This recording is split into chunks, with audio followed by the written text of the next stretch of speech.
गुरु ब्रह्मा गुरु विष्णु गुरुर्देवो महेश्वर गुरु साक्षात् परब्रह्म तस्मै श्री गुरुवे नमो नमः। ध्यान मूलम गुरुमूर्ति पूजा मूलम गुरुपदम मंत्र मूलम गुरुवाक्य मोक्ष मूलम गुरु कृपा। यम ब्रह्मा वरुणेन्द्र रुद्र मरुतः स्तुवन्ति दिव्यस्तवैर्वेदः सांगपदक्रमोपनिषदैर् गायन्ति यम सामगाः। ध्यानावस्थिता तद्गतेन मनसा पश्यन्ति यम योगिनो यस्य अन्तं न विदुः सुरसुरगणा देवाय तस्मै नमः। यस्य अन्तं न विदुः सुरसुरगणा देवाय तस्मै नमः। सब मिलजुल करके बोलिए सद्गुरु माता सुदीक्षा सविंदर हरदेव जी महाराज की जय। प्यारी सत्संगत जी प्रेम से कहिए धन्यवाद जी। सत्संगत हम सब यहाँ पर मिलजुल करके एक सुंदर सी व्यवस्था के अंतर्गत और एक अनुशासन को कायम करते हुए इन एक एक जो ये वचन, जो ये शब्द, जो ये भाव जो ये आ रहे थे, हम इनको श्रवण कर रहे थे और आनंद प्राप्त कर रहे थे। और ये बड़ी सुंदर घड़ियां हैं। दासी को निवेदन कर दे, क्योंकि इधर उधर बिना किसी सेवा के यदि कोई बहन भाई जो खड़े हैं या बैठे हैं जरूर आए इस परिधि में। जो एक पर्टिकुलर ये एक यहाँ पर एक व्यवस्था एक बनाई गई है। हालांकि ऐसा नहीं है कि दूर बैठ के नहीं सुन सकते हैं, सुन सकते हैं, सुन सकते हैं, लेकिन अगर इनवाइटेड हो तो जरूर बैठें। क्योंकि जब हम इस परिवेश में आकर के ये सब देखते हैं, ध्यान पूर्वक से सुनते हैं, तो ही कोई निष्कर्ष निकाल पाएंगे। जब हम बात को पूरी सुनेंगे नहीं तो कोई तुलना नहीं कर पाएंगे हम। फिर तो सुनी सुनाई बात है, अब वो सच्ची है झूठी है हमें उस बात का कंफर्म नहीं होता है। इसलिए जरूर बैठें, जरूर सुने, क्योंकि रात को ऐसा लग रहा है कि बहुतों के लिए नई बात होगी कि लो जी ये कोई नया ही तरीका आ गया जी शादी करने का। और फिर साथ में एक नाम जुड़ा है, अच्छा वो तो निरंकारी है ना, सत्संगी है, वो नहीं मानते कोई और चीज। मतलब अपने अपने विचार, अपने अपने थॉट्स, अपने अपने सोच, अपने अपने शब्द, अपने अपने हिसाब से हर व्यक्ति ठीक बोलता है। संसार में कोई व्यक्ति गलत नहीं बोलता है। हाँ, फर्क इतना होता है, कभी जानकारी के अभाव में बोलता है और कभी जानकारी के प्रभाव में बोलता है, बस इतना सा फर्क होता है। सत्संगत एक सुंदर सी रूपरेखा यहाँ पर बनी हुई है। इस बात को पहले हाथ जोड़ करके आपके चरणों में निवेदन कर दे। वक्ता महात्माओं ने बहुत कुछ तारीफों में कहा, और अगर सही मायनों में आप जी के समक्ष अगर दास बात कहे, तारीफ उसी की होनी चाहिए जो काबिले तारीफ हो। और काबिले तारीफ है कौन है? कौन है ऐसा? तो हम अनुष्ठान में पढ़ते हैं, आकाशात् पतितं तोयं यथा गच्छति सागरः सर्वदेवः नमस्कारः केशवं प्रति गच्छति। कौन है इसका हकदार? परमपिता परमात्मा। इस सब का हकदार परमात्मा है। दास की कोई जो हम इंटेलेक्चुअल की बातें करते हैं सब धरी की धरी रह जाती हैं। ये सब कुछ के पीछे जो कारण है ना, वो गुरु है, वो सतगुरु है। इसलिए दास ने अपने आप को आपके और सदगुरु के बीच से अपने आप को दास ने निकाल दिया। तारीफ के काबिल साकार सदगुरु है। निराकार रूप में ये परब्रह्म परमेश्वर है जो सदैव कालीन सत्य है,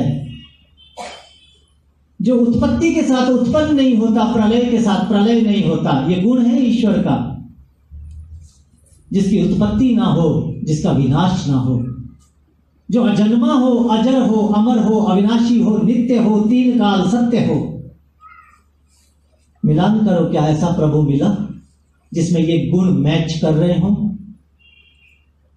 सबने सोचना है, मनन करना। हम सब मानव श्रेणी में हैं, मनुष्य देही मिली है। दास ने इसलिए पहले करवत विनती की, जरूर बैठे। केवल मनुष्य ही बैठ करके श्रवण कर सकता है।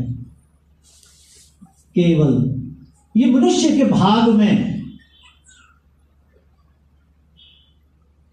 ये बात परमपिता परमात्मा ने ये मनुष्य को विवेक अधिक दिया है औरों के मुकाबले, बाकी एनिमल्स के मुकाबले। कहते हमें भी एनिमल्स ही हैं, सोशल एनिमल्स। हम सामाजिक प्राणी हैं, समाज से सीखते हैं, समाज में पलते बढ़ते हैं। जो जो प्रक्रिया चल रही होते हैं उसे हम अडॉप्ट करते हैं।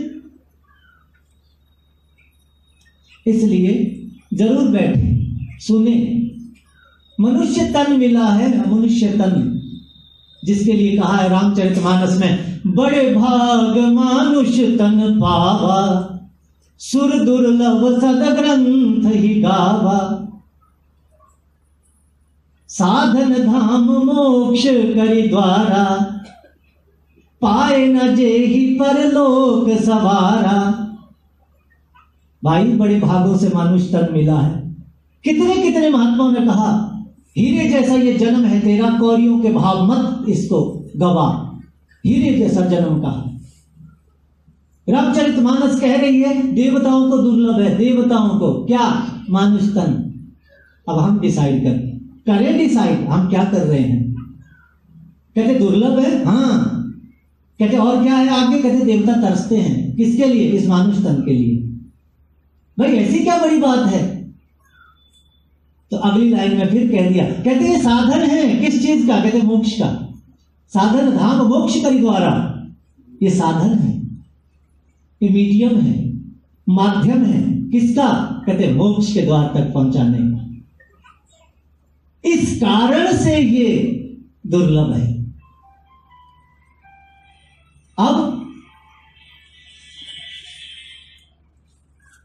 अब देखो सत्संगत, मनुष्य तन यदि इतना दुर्लभ है, इतना उत्तम है, तो इसका हीरे जैसी कीमत कैसे पड़ेगी? कैसे कीमत पड़ेगी? तो केवल और केवल एक ही लक्ष्य है इस मानुष तन का, एक ही लक्ष्य है। कहते भाई क्यों? कहते बाकी तो तू और योनियों में भी करता रहा है। भोजन, आहार, निद्रा, भय, मैथुनानि च नराणाम पशूनाम एके समाना। निद्रा, भोजन, भोग, भय कहे नर पुरख समान। ज्ञान अधिक एक नरन में, ज्ञान बिना तू पशु जान। और कहा ये शाम न विद्या न तपो न दानम ज्ञानम न शीलम न गुणो न धर्म ते मृत्यु लोके भूमि भार भूतः। मनुष्य रूपेण मृगाश्चरन्ति। मृग कहते जानवर को, मनुष्य तो है पर अर्थ नहीं है, अर्थ नहीं है। और यहां देखो एक और प्रमाण लेते हैं। रामचरितमानस में जो सबसे मशहूर, वैसे रामचरितमानस से पहले से नवदा भक्ति मशहूर है, लेकिन वहां पर भी प्रभु श्री रामचंद्र जी ने शबरी को यह समझाते हुए कहा, नवदा भक्ति जहां से शुरू होती है, पहले एक दोहा आता है, जाति पाति कुल धर्म बड़ाई, धन बल परिजन गुरु चतुराई, भक्तिहीन नर सोहै कैसा, बिनु जल बारिश देखिए जैसा। अब जरा ध्यान से सुनो। कहते शबरी, ये मैं नहीं कह रहा हूं, प्रभु राम कह रहे हैं शबरी को, मैं तो उनके बात को आपके आगे रख रहा हूं। प्रभु राम कह रहे हैं शबरी जी को, हे शबरी, क्योंकि शबरी भक्तों में श्रेष्ठ।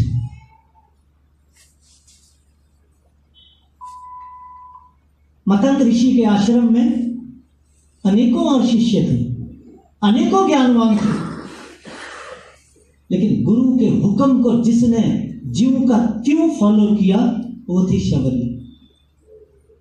शबरी थी। गुरु ने कहा देखना साकार रूप में धरती पर विराजमान है, चूक मत कर जाना, और तेरी भक्ति अगर सफल हो गई ना तो स्वयं आएंगे। अच्छा, चूक नहीं की, हर रोज रास्ता साफ करना, हर रोज फूल लाने, हर रोज फल लाने। कहीं ऐसा ना हो कि जिस दिन ना लाऊं और उसी दिन आ जाए तो। और जब प्रभु पहुंचे, हम सब जानते हैं, हमने सब देखा है, टीवी में देखा है, पढ़ा है, उससे पहले रामलीला सुनी है, सब जानते हैं हम। भाव क्या है? भाव ये है कि वो यहां पर ये समझा रहे हैं कि हे शबरी, उन्होंने कहा शबरी ने, प्रभु कुछ भक्ति का मर्म बताओ, मैं तो अनजान हूं, मुझे तो कुछ आता नहीं है।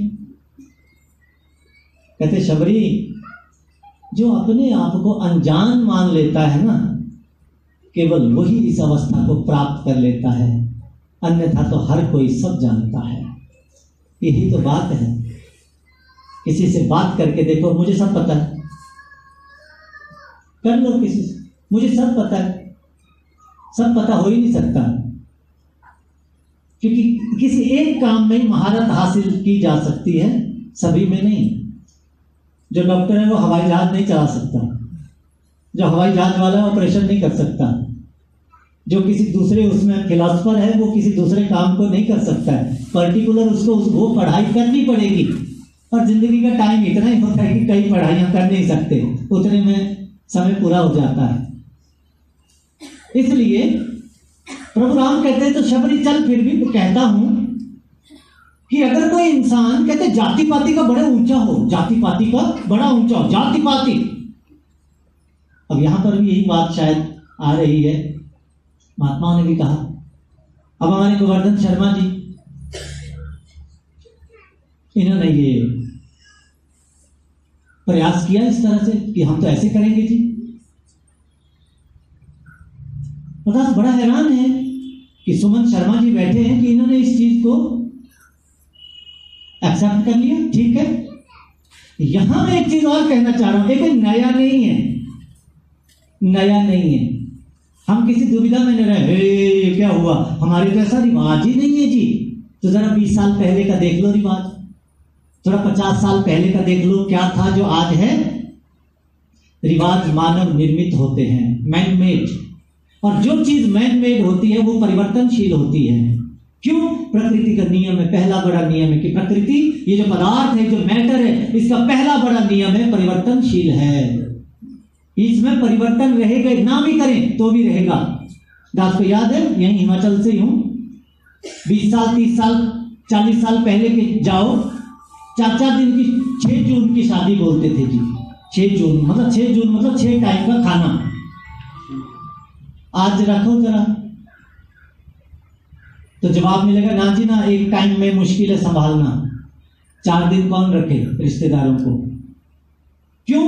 आज वो हालात इजाजत नहीं देते, आज जमाना आगे बढ़ गया है, इसलिए ये सब चीजें जमाने के साथ चेंज हो जाती है। आज टाइम नहीं है। आज सुनना, हम क्योंकि दासवी ब्राह्मण परिवार से, भरद्वाज गोत्र सरस्वत ब्राह्मण हूं, जन्मान वृत्ति हमारे खानदान में, दादाजी विद्वान, पिताजी विद्वान, उनसे पहले वालों को तो मैं जानता नहीं हूं। हाँ, ये है कि हमारे पूर्वज भरद्वाज ऋषि हुआ करते थे। अब पता नहीं कितनी जनरेशन बीच में हो चुकी, दास को नहीं मालूम, क्योंकि जब अनुष्ठान पढ़ते हैं तो वहां पर अमुक गोत्रोत्पन्न, हाँ जी गोत्र भरद्वाज गोत्रोत्पन्न, जब अनुष्ठान में जब संकल्प पढ़ा जाता है, लेकिन उसकी भी शुरुआत यहीं से होती है, हरि ओम तत्सत विष्णु नमः, ऐसा ही पढ़ते हैं जी।